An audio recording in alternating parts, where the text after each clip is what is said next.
Hey there, everybody. So, to those of you who already know me, you probably think I'm kind of out there, maybe in certain ways, and that's probably true. I'm not denying that I have a lot of eccentric parts to my personality. Um, Regardless, I just had this running through my brain earlier today, and I just wanted to put it out there because it's uh, it's subtle, and if you don't take the time to really like notice little things, then I think you're doing a disservice to yourself because ultimately, if you if you pay attention to all those little subtle things that that are really easy to sort of just dismiss without giving a second thought, well, you're ultimately you're not paying enough attention, basically.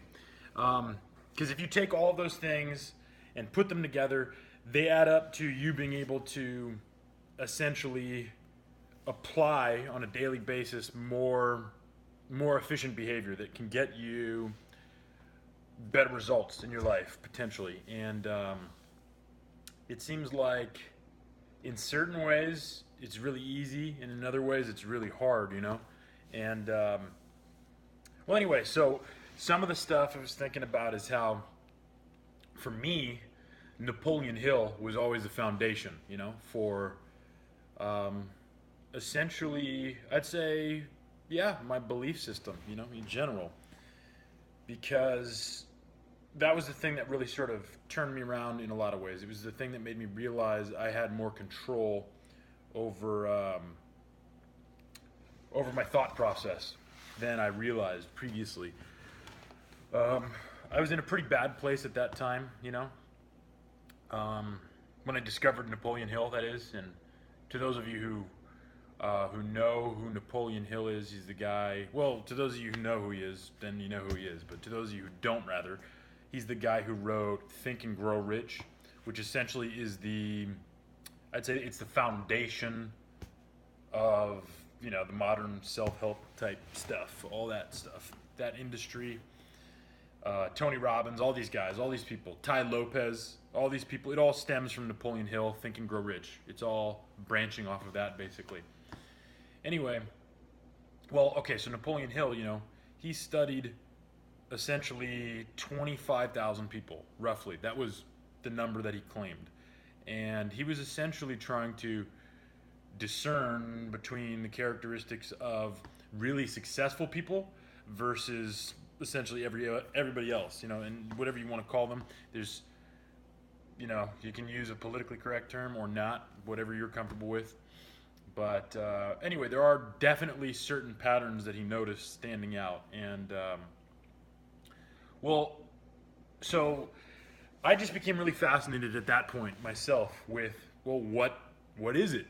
What is it that is different about successful people versus everyone else? And well, I mean, there's a lot of things. It's not one thing, and that's something that pisses a lot of people off right there because everybody wants a magic bullet answer, and the reality is there is none. There's no one individual thing that's going to make the difference. There's some things that make more of a difference than other things, but there's not ultimately one thing. Um, okay, well, anyway, so something that I was thinking about earlier today is how a lot of these people, these sort of self-help gurus or these entrepreneurs and public speakers, motivators,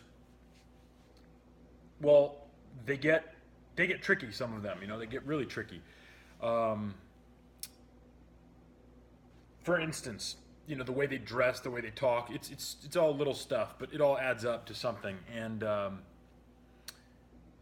I noticed that Tony Robbins didn't use to curse. He wouldn't use bad language. And Ty Lopez, I don't know. I mean, I know he does curse. I've seen him curse. I don't know if he did originally. I know he does now. I'm sure he's aware that he does it. Maybe it's just an occasional slip up. Anyway, the point is that um, after you acquire enough of this knowledge, in other words, if you develop enough natural curiosity to make it essentially your lifestyle to go around chasing knowledge meeting these people that have that knowledge and who have acquired it for themselves, generally they're really successful people. They're millionaires, in one facet or another, whether it be real estate or the entertainment industry or whatever.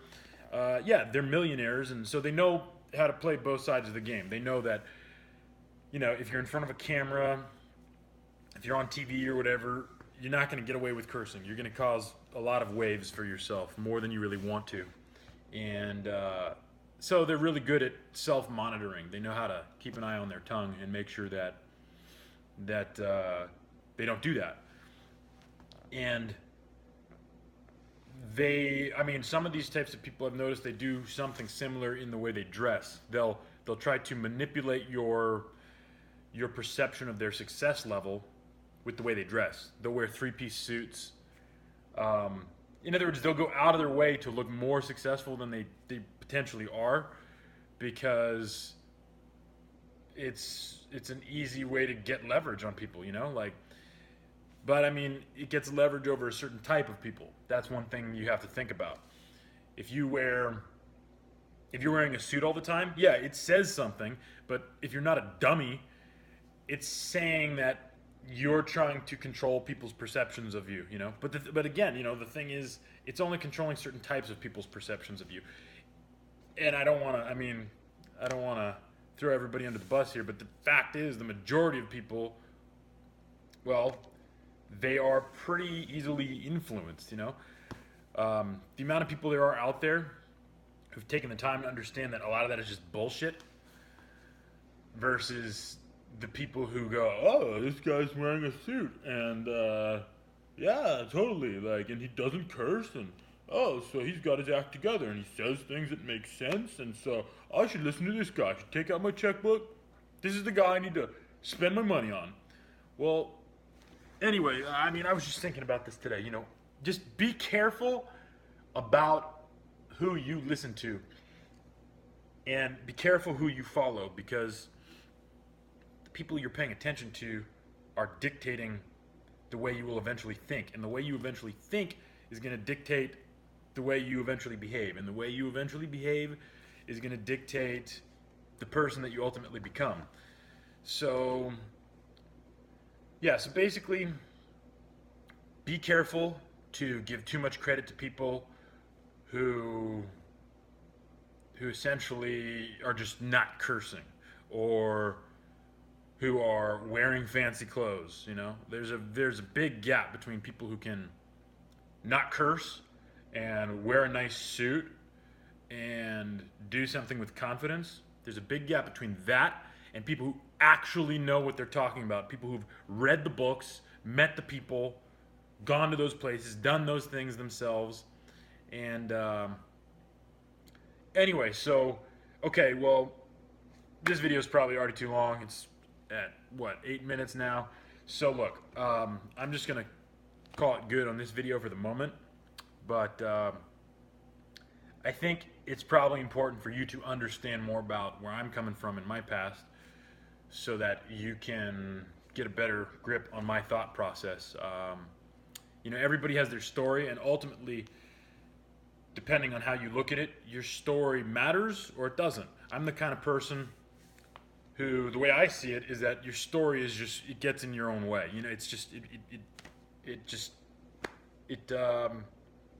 It distracts you from what you really need to be focusing on. The truth is, if you spend your energy just telling people your story instead of focusing on what's important, you'll gain some people, out of sympathy or this or that or whatever, and then other people, you're going to lose them because they're going, okay, another person with a story. Everybody has a story. Great, I don't care. Okay, anyway, so in spite of the fact that I'm the kind of person who believes that it's kind of a waste of time, just like a parrot, just telling your story to more people, I think I kind of owe it to you guys to tell you a little bit about my past, so you have a better handle on how I ended up where I am today, and how I ended up thinking the way I do today, and having the perceptions and so on and so forth. Yeah, you know, Ty Lopez has his story that he just keeps throwing out there about, oh, you know, I had $47 and I was on my mom's couch and blah blah blah. Okay, so that's his story, the couch story. You know, he was on his mom's couch, had 47 bucks in his pocket. That's what led to him doing what he did. Now, again, everybody has their story, and I think telling those sort of victim stories, um, it's mostly a waste of time. But the truth is, you have no reference. In other words, if you don't hear the victim story, then you can't compare where that person is currently at to where they came from. So I'm not telling you that I'm going to tell you a victim story, but again, I just think I owe it to you guys to give you more background on my situation, so you have a better handle on what I've been through to think the way I do today. So anyway, yeah, I hope this was helpful, and yeah, and I will talk to you guys soon. All right.